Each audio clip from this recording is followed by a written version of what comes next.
Hello students, अब हम start कर रहे हैं potential energy of a capacitor when it is charged. यानी कि जब कोई कैपेसिटर चार्ज होता है तो उसके अंदर जो है कितनी एनर्जी स्टोर होगी, ठीक है, वह उसकी पोटेंशियल एनर्जी होगी। ठीक है, आगे चलते हैं। जब भी हम किसी कैपेसिटर को चार्ज करते हैं किसी बैटरी के द्वारा, तो बैटरी के द्वारा जो है कैपेसिटर के ऊपर क्या किया जाता है, वर्क किया जाता है। यानी कि जो वर्क डन होता है वो किसके द्वारा होता है, बैटरी के द्वारा होता है। हम आगे चलते हैं। The total amount of work done in charging a capacitor is stored in the form of electrical potential energy in the capacitor. जो भी बैटरी के द्वारा वर्क किया जाता है वह सारा वर्क जो है कैपेसिटर के अंदर इलेक्ट्रिकल पोटेंशियल एनर्जी के रूप में स्टोर हो जाता है। इस चीज़ को हम एग्जाम्पल के रूप में घर में जो है जो पंखे में कंडेंसर लगता है उसे हम क्या कर सकते हैं, उसे हम जो है इलेक्ट्रिक बोर्ड के स्विच में डाल करके ऑन करते हैं, और अगर हम निकाल करके बाहर उसे उसके दोनों वायर को टच कराते हैं तो हम देखते हैं उसमें एक स्पार्क होता है। वह क्या होता है, वह जो है चार्ज्ड कैपेसिटर के अंदर की जो है स्टोर्ड इलेक्ट्रिकल एनर्जी होती है, जो हमें स्पार्क के रूप में दिखाई देती है। तो इस तरीके से हम कह सकते हैं कि जब भी हम कैपेसिटर को चार्ज करते हैं तो जो भी वर्क डन होता है, चाहे वो बैटरी के द्वारा हो, चाहे वो करंट के द्वारा हो, ठीक है, किसी के भी द्वारा जो भी वर्क डन होता है वह जो है इलेक्ट्रिकल एनर्जी के रूप में क्या होता है, वो कैपेसिटर में स्टोर हो जाता है। अब हम एज्यूम कर लेते हैं कि एक कैपेसिटर है जिसका कैपेसिटेंस है सी फैरेड, और उसके दोनों प्लेट्स के बीच का जो पोटेंशियल डिफरेंस है वो है वी वोल्ट, और उसके अंदर जो चार्ज है वो कितना है, क्यू है, जिसकी value Q is equal to क्या है, सी वी है ऑन द प्लेट्स के ऊपर। Let Q dash and V dash be the capacitance and the potential difference before charging. हम मान लेते हैं कि चार्जिंग से पहले Q1 और V1 जो है कैपेसिटेंस और पोटेंशियल डिफरेंस रहा होगा किसका, कैपेसिटर्स के प्लेट्स का, ठीक है, बिफोर चार्जिंग। तो अब हम जब कैपेसिटर को क्या कर रहे हैं, बैटरी से कनेक्ट कर रहे हैं, तो क्या होगा, बैटरी जो है वर्क करना स्टार्ट करेगा। The work done can be given as, हम जानते हैं कि W is equal to V into Q होता है। Means total potential difference across the plate increased by Q charge, ठीक है। मीन्स जितना चार्ज हम यूज करेंगे किसी दो प्लेट्स के बीच में पोटेंशियल डिफरेंस को इंक्रीज कराने के लिए, वही क्या होगा, उसका वर्क डन कहलाएगा। तो हम इसको लिख सकते हैं D W is equal to V dash D Q dash. D Q क्या है यहाँ पर, the amount of charge increased, ठीक है। हम जानते हैं V is equal to Q by C होता है, ठीक है। C is equal Q is equal to C V होता है, तो वहाँ से हम निकाल सकते हैं V इज इक्वल टू क्या हो जाएगा, क्यू बाई सी। तो यहाँ पर चूंकि हम क्यू डैश ले रहे हैं तो क्या हो जाएगा, क्यू डैश बाई सी। आगे देखते हैं। अब हमको यहाँ पर इक्वेशन क्या मिल जाएगा, पीछे हमें मिला था D W is equal to V Q dash, ठीक है, वी डी क्यू डैश, ये मिला हुआ था हमें इससे पहले। हम यहाँ पर V की जगह पर हमने क्या सब्स्टिट्यूट कर दिया, V की जगह पर हमने सब्स्टिट्यूट कर दिया Q dash by C, sorry V dash की जगह पर हमने क्या सब्स्टिट्यूट कर दिया, Q डैश बाई सी। तो ये इक्वेशन हमारा क्या हो गया, ये इक्वेशन हो गया। क्लियर है। अब हम क्या करते हैं, ये हमारा इक्वेशन नंबर 1 हो गया, इसे नोट डाउन कर लीजिए। इंटीग्रेटिंग इक्वेशन 1 वी हैव, अब हम क्या करेंगे, इंटीग्रेशन करेंगे दोनों तरफ से। ये ध्यान कर लीजिए, मैं आपको यहाँ पर बता दे रहा हूँ, किसी भी जनरल टर्म को जब हम इंटीग्रेट करते हैं तो उसके ऊपर n प्लस पावर हो जाता है। यानी कि मान लेते हैं कि कोई चीज़ x है, उसके ऊपर 1 पावर है, ठीक है। तो जब हम इसको इंटीग्रेट करेंगे तो इसको कैसे इंटीग्रेट करेंगे, इसका अगर हम इंटीग्रेशन करते हैं तो x का स्क्वायर n प्लस 1, ये किस फॉर्म से हुआ, n plus 1 divided by n plus 1। Clear है। एक बार मैं फिर से आपको बता रहा हूँ कि अगर हमें इंटीग्रेशन करना है x का, ठीक है, तो ये क्या हो जाएगा, x का इंटीग्रेशन, x के ऊपर अगर n पावर है तो x to the power n+1 divided by n+1 हो जाता है। क्लियर है? इस चीज़ को आप नोट डाउन कर लें। इसी तरीके से जो है आपको इंटीग्रेशन करना होगा आगे के सारे डेरिवेशंस में।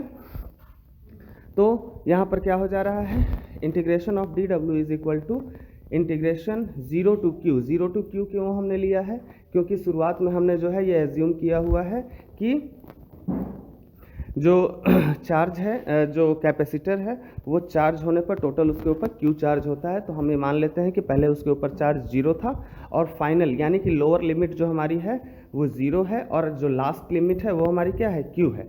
तो अब हम Q dash by C D Q को हम जो है इंटीग्रेट करेंगे। तो डी डब्ल्यू को इंटीग्रेट हमने किया तो डब्ल्यू आ गया, ठीक है। और 1/c, सी यहाँ पर कांस्टेंट है तो 1/c हम क्या करेंगे, बाहर निकाल लेंगे और जिस टर्म को हमें इंटीग्रेट करना है वो हमारा क्या हो जाएगा, अंदर रह जाएगा। तो क्या हो जाएगा, क्यू डैश डी क्यू। अब हमें क्यू डैश को जो है इंटीग्रेट करना है, जो फॉर्मूला हमने आपको पहले बताया है उस हिसाब से। तो क्या हो जाएगा, क्यू डैश का स्क्वायर डिवाइडेड बाई 2, यानी कि n+1 हुआ है, क्यू टू द पावर 1 था तो 1+1 2 हो गया है डिवाइडेड बाई 2। तो w इज इक्वल टू क्या हो गया यहाँ पर आपका, ये 1/c क्यू डैश का whole square divided by 2, 0 to Q.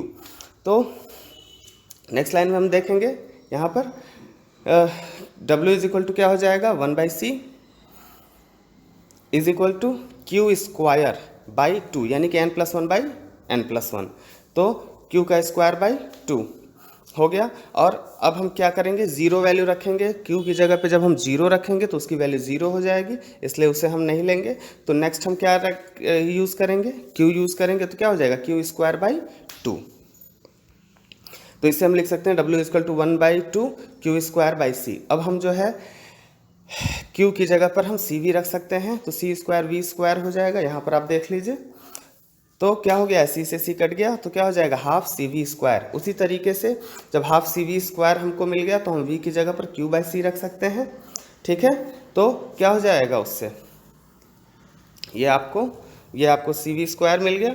और अब हम जो है C is equal to Q by V जब हम यहाँ पर सब्सटीट्यूट करेंगे तो क्या हो जाएगा, हाफ, ये देखिए वी से वी यहाँ पर कैंसिल हो गया है तो हाफ क्यू वी हो जाता है। तो W is equal to 1/2 Q square. तो इस तरीके से हमको जो है W का जो है 3 फार्मूला मिल गया, 1/2 Q square by C is equal to 1/2 C V square is equal to 1/2 Q V joule. तो हम जानते हैं this is the work done is stored in the capacitor in the form of U, that is known as potential energy, electrical potential energy. So U is equal to क्या हो जाएगा, same वही चीज़, half Q square by C is equal to half C V square is equal to half Q V. अब let capacitor is without dielectric, हम ये मान लेते हैं कि जो इससे पहले हम लोगों ने जो डेरिवेशन किया है वो विदाउट डाई इलेक्ट्रिक के कैपेसिटर के लिए किया है। अब आगे जो है हम मान लेते हैं कि उसके अंदर हमने क्या किया, एक डाई इलेक्ट्रिक स्लैब जो है इंसर्ट कर दिया। तो U0 इज इक्वल टू क्या हो जाएगा, 1/2। अगर हम मान लेते हैं कि without die electric Q0 by C0 है या C0 V0 है और Q0 V0 है, तो जब हम उसके अंदर जो है डाई इलेक्ट्रिक इंसर्ट करेंगे तो क्या हो जाएगा, इसमें 2 कंडीशन है कि जब हम डाई इलेक्ट्रिक इंसर्ट कर रहे हैं तो क्या वह कैपेसिटर उस समय बैटरी से कनेक्टेड है, और दूसरा कंडीशन कि जब वह जो है बैटरी से कनेक्टेड नहीं होगा। तो सबसे पहले हम देख लेते हैं जब वो बैटरी से कनेक्टेड होगा। तो जब वो बैटरी से कनेक्टेड होगा तो हम जानते हैं कि कैपेसिटर चार्जिंग के समय जो है कैपेसिटर जो होता है उस वह के वैल्यू से, यानी कि के कांस्टेंट से जो है क्या होता है, वह उसके अंदर की स्टोरेज की क्षमता जो है क्या होती है, बढ़ती है। तो ऐसे कंडीशन में जो है पोटेंशियल एनर्जी भी क्या होगी, इंक्रीज होगी। तो यहाँ पर क्या हम देख लेते हैं, U0 इज इक्वल टू क्या है, हाफ C0 V0 स्क्वायर है, ठीक है।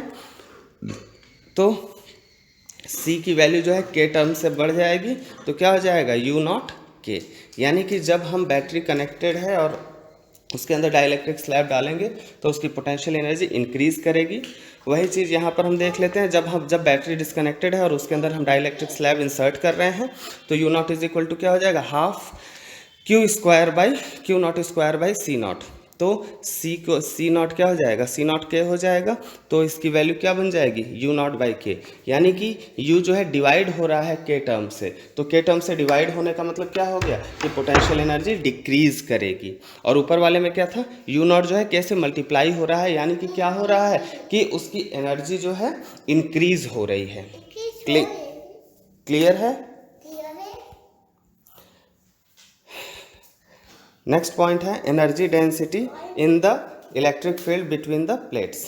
अब हमको ये पता करना है कि जब कोई जो है कैपेसिटेंस चार्ज होता है तो उसके अंदर जो इलेक्ट्रिकल एनर्जी होती है उसकी क्या डेंसिटी हो सकती है, कितने अमाउंट में वह एनर्जी स्टोर हो सकती है। मान लेते हैं कि एक कैपेसिटर है जिसकी एरिया ए मीटर स्क्वायर है और उसके प्लेट्स के बीच का डिस्टेंस डी मीटर है।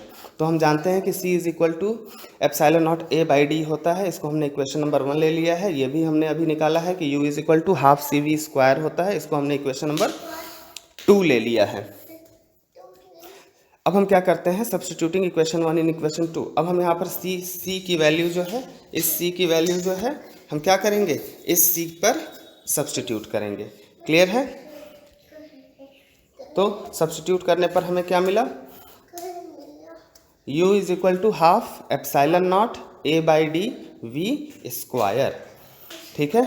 अब हम जानते हैं कि E is equal to V by D होता है, यानी कि V इज इक्वल टू क्या हो जाएगा, ई डी हो जाएगा। तो हम V की जगह पर ई डी सब्स्टिट्यूट कर दिए हैं। यहाँ पर देख लीजिए तो क्या हो जाएगा, D से D यहाँ पर, इस D से ये स्क्वायर कट जाएगा तो क्या बनेगा, हाफ एप्सिलॉन नॉट ए ई स्क्वायर डी।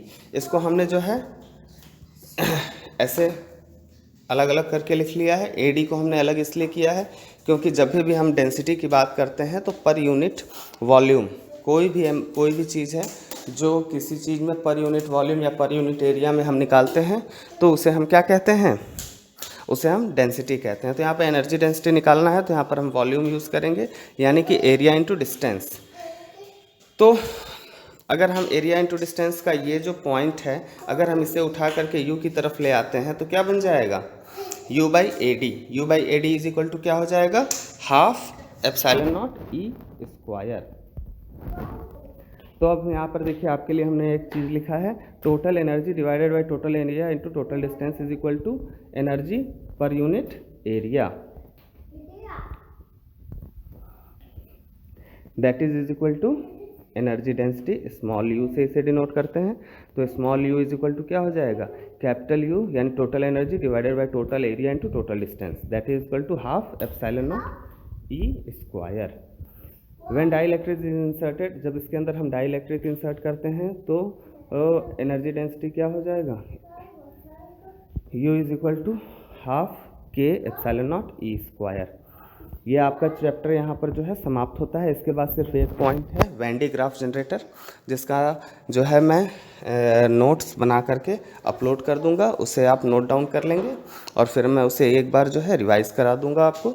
आप जो है आज घर पे बैठ करके सारा इसके जितने भी डेरिवेशंस हैं उसको कंप्लीट करें। और इससे जो है एनसीईआरटी के जो क्वेश्चंस हैं मैंने चेक किया है, काफ़ी आसान क्वेश्चंस हैं। ठीक है, तो आप जो है एनसीईआरटी के 6 क्वेश्चंस हैं, इसको आप 12 बजे तक लगा करके सबमिट करें। Thank you. Be at home, be safe.